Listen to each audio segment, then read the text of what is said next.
چطورم امروز اومدیم با یه آموزش دیگه از چنلمون. بچه ها امروز آموزش 2 ماسک خاص کردن گان در کال آف دیوتی رو بهتون آموزش بدم. پس بریم مطلعه لایک و سابسکرایب رو بزنید. برو بریم بچه ها. وارد لودتمون میشیم.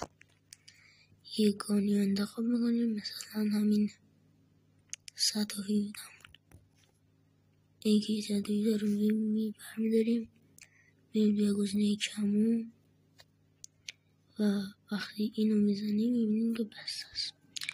آموزش این چیه؟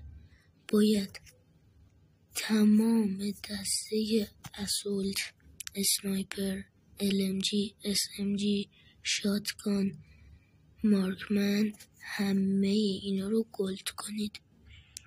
حالا کار ساده برای اونه که مولتی پلی میدن، ولی خب آموزش اینطوریه که باید همه اینا رو گلد کنید، مخصوصا SMG که خیلی زیادن باید اینا رو گلد کنید. ولی خب بعضی کار نداره، شاید کمتر از 3 ساعت هم بتونید تمامش کنید اگه بشینید بازی کنید و پلیر خوبی باشید.